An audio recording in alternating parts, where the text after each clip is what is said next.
Le Christ est ressuscité, chers amis, bonjour. J'espère que vous allez bien. Merveilleuse journée à chacun et chacune de nous.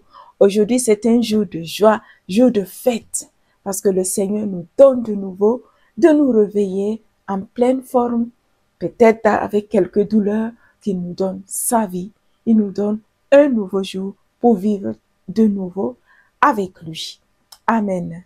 Et voilà pourquoi nous voulons commencer cette journée avec sa parole pour nous nourrir notre corps, notre âme avec la parole de Dieu, pour qu'il puisse être le guide de notre vie.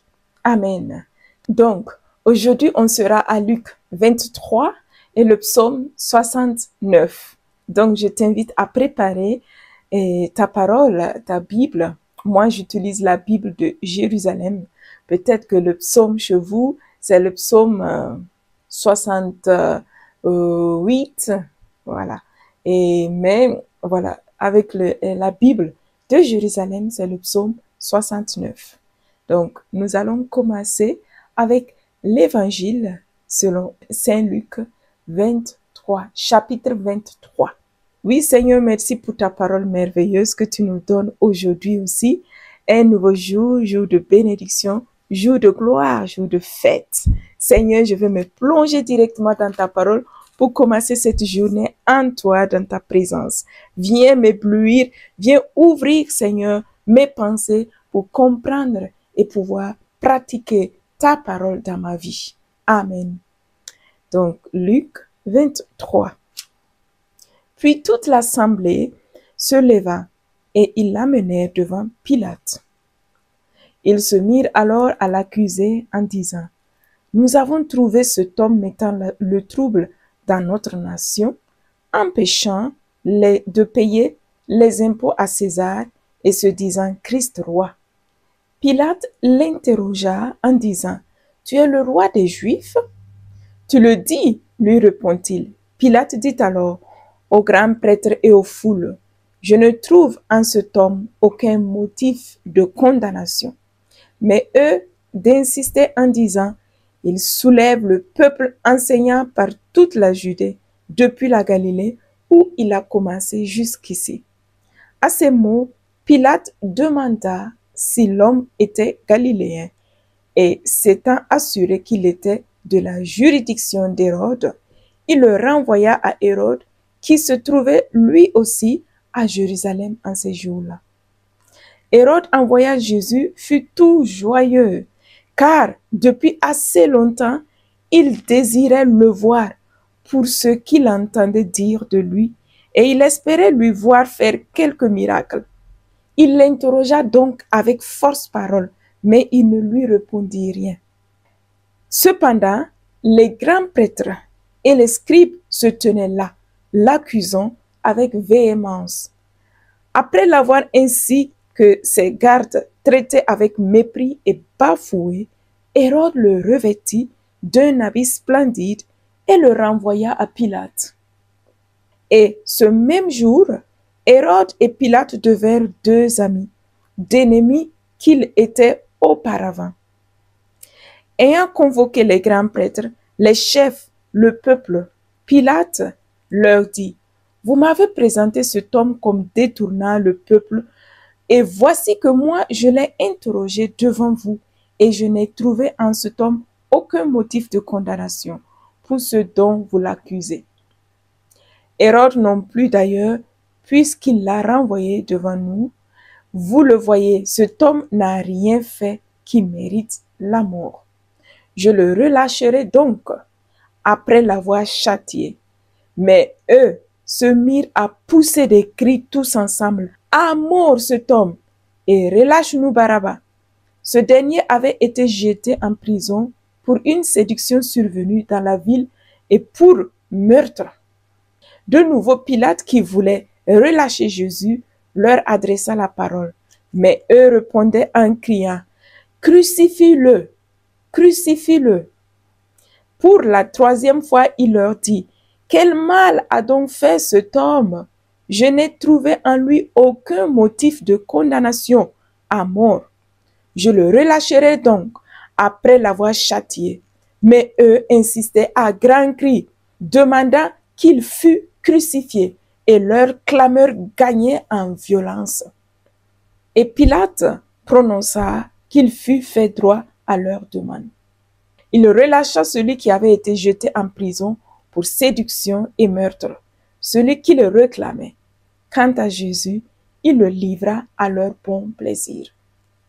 Quand ils l'amenèrent, ils mirent la main sur un certain Simon de Cyrène qui revenait des champs et le chargèrent de la croix pour la porter derrière Jésus.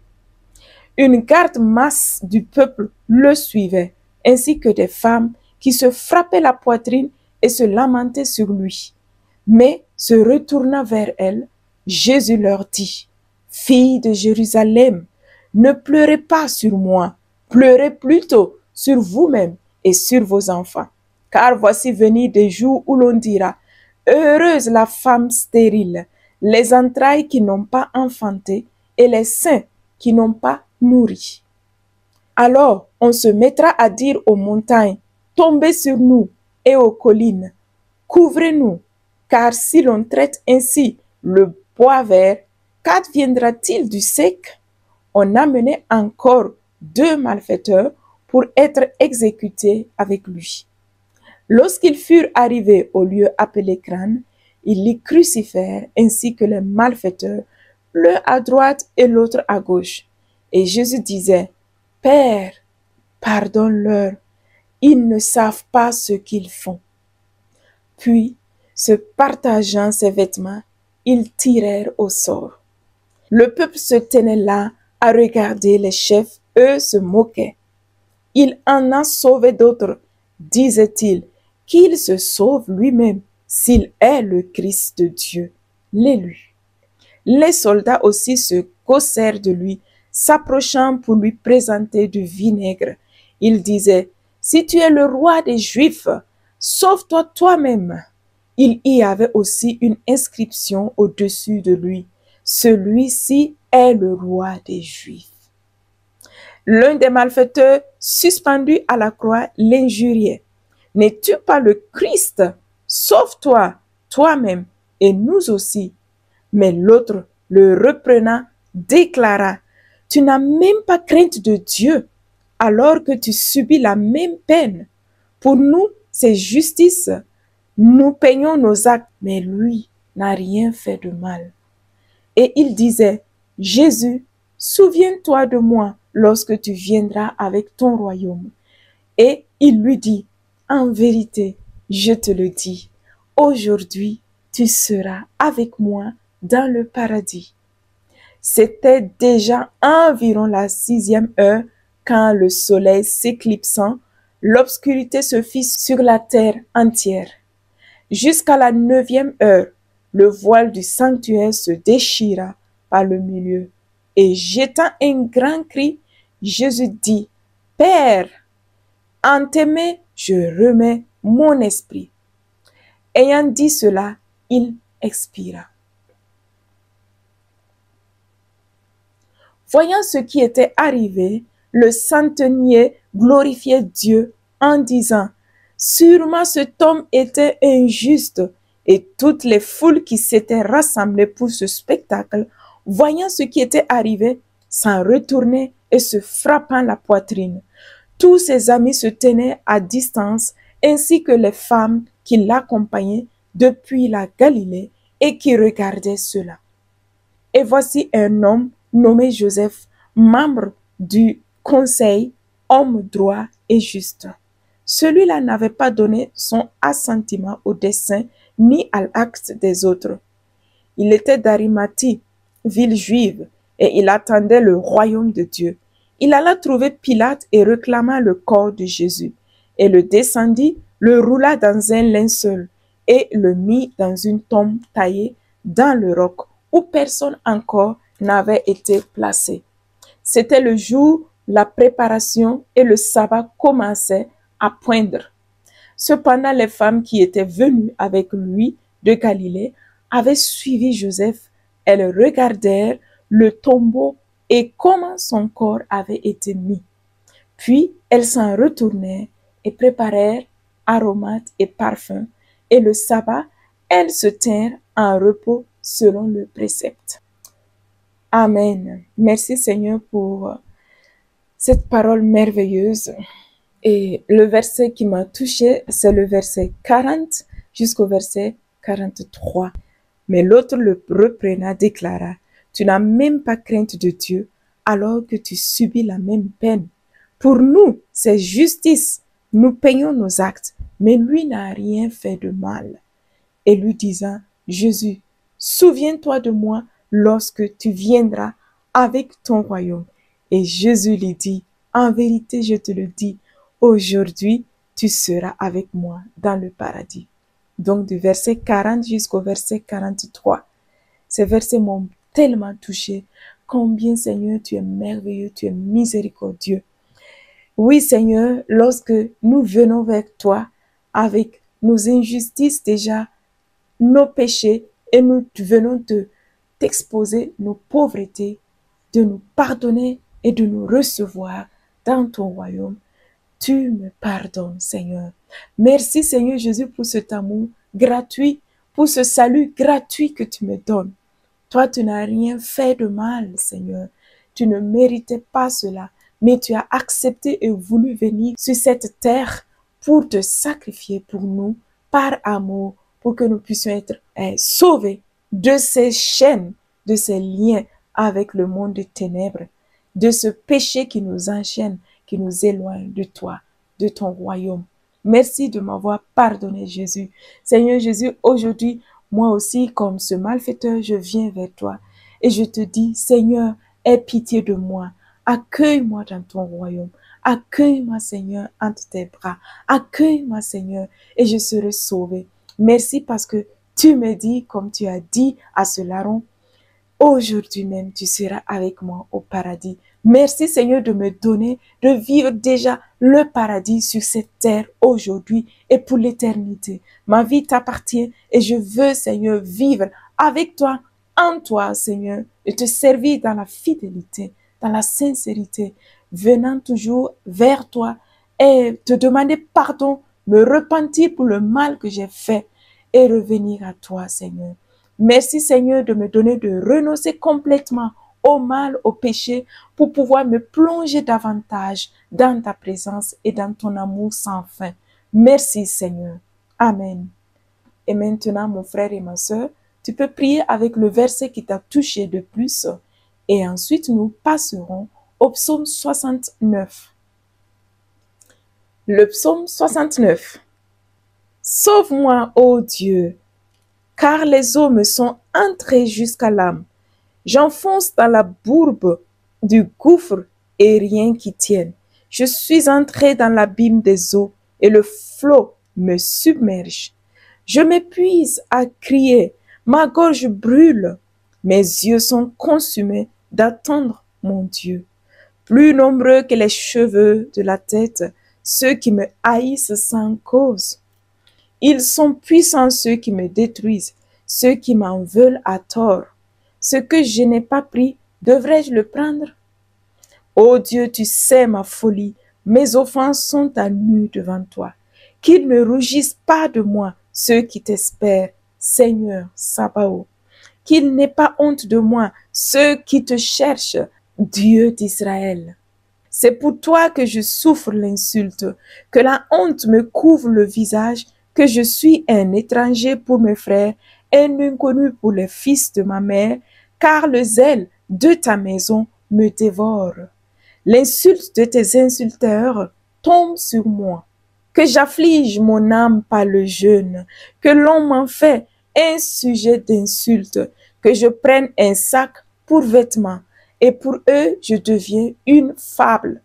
Le conte des gens assis à la porte et la chanson des buveurs de boissons fortes. Et moi, t'adressant ma prière, Seigneur, au temps favorable, en ton grand amour, Dieu, réponds-moi en la vérité de ton salut. Tire-moi du bourbier, que je n'enfonce, que j'échappe à mes adversaires, à l'abîme des eaux. Que le flux des eaux ne me submerge, que le gouffre ne me dévore, que la bouche de la fosse ne me happe. Réponds-moi, Seigneur, car ton amour est bonté.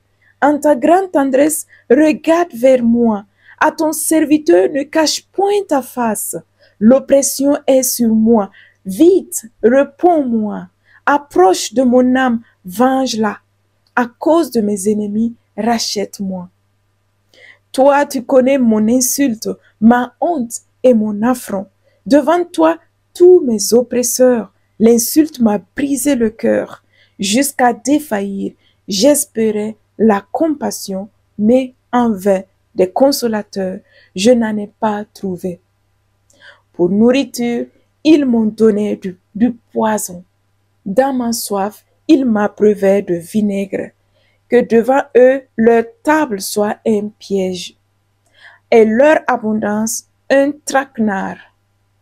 Que leurs yeux s'enténèbrent pour ne plus voir. Fais qu'en tout instant, les reins leur manquent. Déverse sur eux ton courroux, que le feu de ta colère les atteigne. Que leur enclos devienne un désert, que leur tente soit sans habitants. Ils s'acharnent sur celui que tu frappes. Ils rajoutent aux blessures de ta victime. Charge-les tort sur tort, qu'il n'ait plus d'accès à ta justice, qu'il soit raillé du livre de vie, retranché du compte des justes. Et moi, courbé, blessé, que ton salut Dieu me redresse. Je louerai le nom de Dieu par un cantique.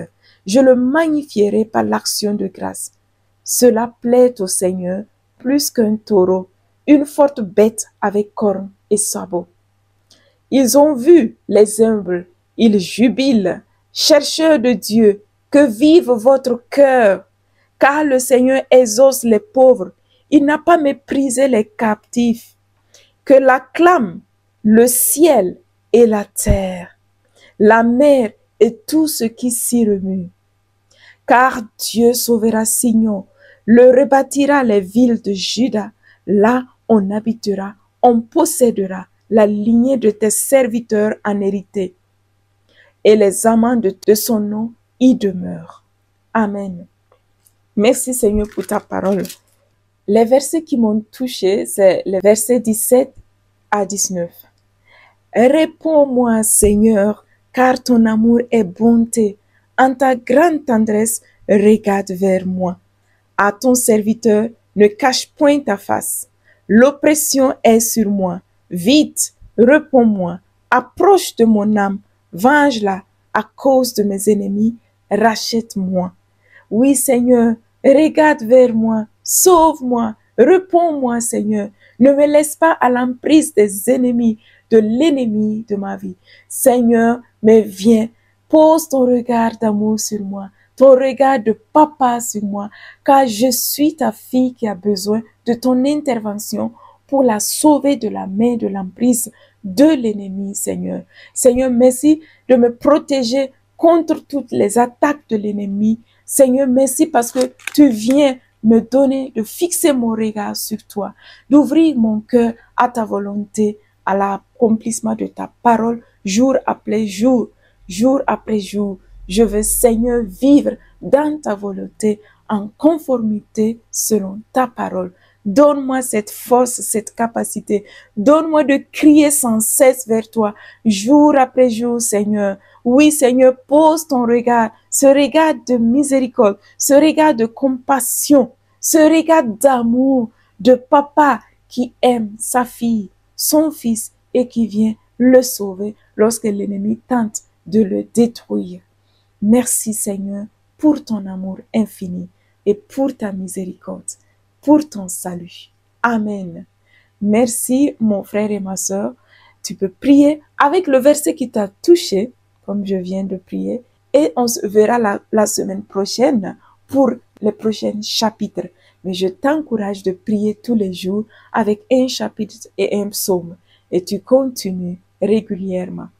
Amen. Sois béni depuis là où tu es, que la joie et la force du Seigneur t'accompagnent toujours, que le regard du Seigneur ne te quitte jamais, que tu puisses sentir ce regard d'amour de ton Papa du ciel qui t'aime d'un amour grand jusqu'à donner son Fils par amour pour nous pour qu'il vienne sur cette terre nous sauver. Et alors, réjouis-toi dans la difficulté, crie vers ton Dieu, comme dit ce psaume.